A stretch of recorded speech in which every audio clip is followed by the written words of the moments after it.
개인회생 진행 시 유의사항이 어떤 게 있을까요?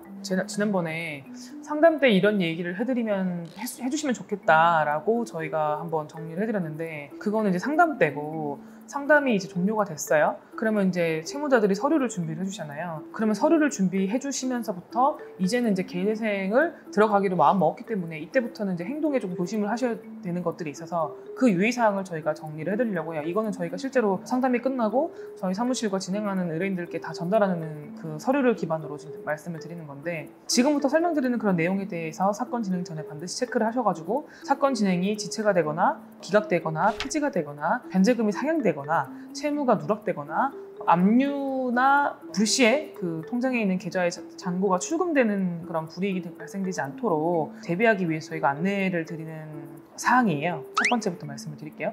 개인회생은 채무자가 신고한 채무에 대해서만 채무 조정이 되는 거예요. 그러니까 저희가 채권자 목록에 10개를 올렸는데 만약에 1개가 빠졌다, 실제로 11개였다라고 하면 그 첫 번째 하나 빠진 거에 대해서는 개인회생에 효력이 미치지 않기 때문에 누락되는 채권자가 없도록 반드시 채무자가 채무 상황을 꼼꼼히 확인해서 저희한테 전달을 해주셔야 되고, 물론 모르는 경우도 있어요. 그런 경우는 저희가 같이 찾아드리긴 하는데, 기본적으로는 본인이 가장 잘 알고 있기 때문에 그 채무 상황에 대해서 어디에 얼마가 있는지 대략적으로는 본인이 알아두시고 저희한테 반드시 얘기해 주시는 게 좋아요. 그리고 처음에 채권자 목록이 만들어졌다고 하더라도 인가 전까지 채권 추가를 할 수 있기 때문에 그 뒤에라도 혹시 발견되거나 하는 경우에는 반드시 저희한테 알려주셔야 됩니다. 그리고 두 번째는 이제 금지 명령이 나가게 되면은 저희가 기본적으로는 이제 추심이 줄어든다고 했잖아요. 근데 두 번째 효과로 더 이상 이제 추가 압류를 할 수가 없잖아요. 그래서 기존 계좌는 그대로 똑같이 금지 명령 이후에는 사용하셔도 되고요. 압류가 된 은행 같은 경우에는 압류 효력이 그대로 미치고 있기 때문에 안 되고요. 그 외의 통장을 사용하시는 건 자유롭기 때문에 그렇게 사용하시면 되고요. 그리고 가능하면은 각종 자동이체, 무슨 공과금이나 휴대폰 요금이나 보험 납부나 이런 것들을 유지를 해야 되잖아요. 그런 경우에는 이제 채무가 없는 은행으로 변경을 해두시는 게 이제 본인의 생활을 그대로 유지할 수 있기 때문에 변경을 해두시라고 저희가 안내를 드리고요. 그리고 이제 신용카드 같은 경우에는 저희가 오늘 만약에 결제를 하게 되면 실제로 그 전산상으로 카드사에 들어가서 접수가 돼서, 그러니까 이게 채권으로 발생될 때까지는 한 2, 3일의 연체 기간이 발생을 하거든요. 오늘 저희가 결제를 하게 되면은 오늘 바로 그 신용카드사에 등록이 되는 게 아니고 미매입으로 떠요. 아직은 매입 신고가 안 되거든요. 그래서 바로 취소도 할 수 있고. 네, 맞아요.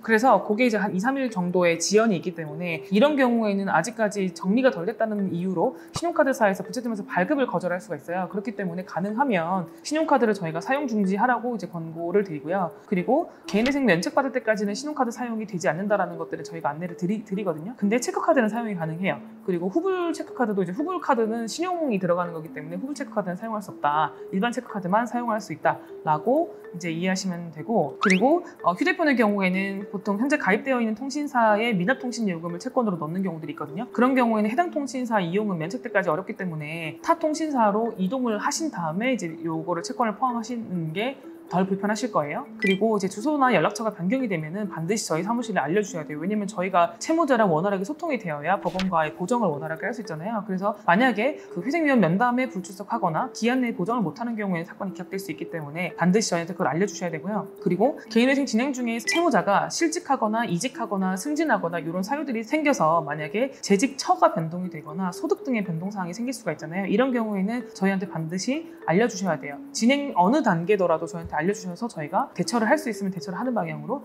알려주셔야 되고요. 변제금 상향 요인이 될 수 있기 때문이에요.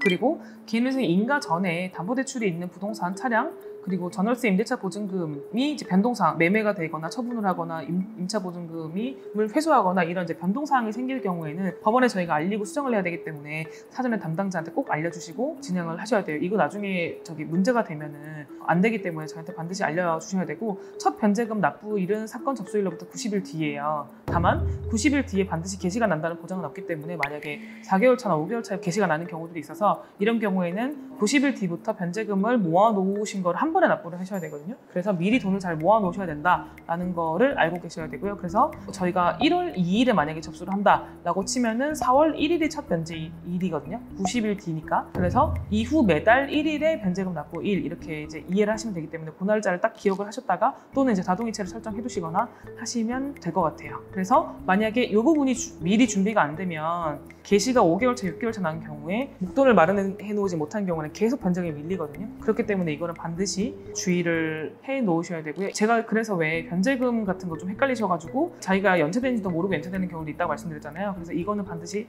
기억을 해 놓으셔야 실컷 게시되고 인가 났는데 중간에 폐지되는 불상사를 막을 수 있기 때문에 이거는 반드시 기억을 해 두셔야 된다. 네, 이상입니다.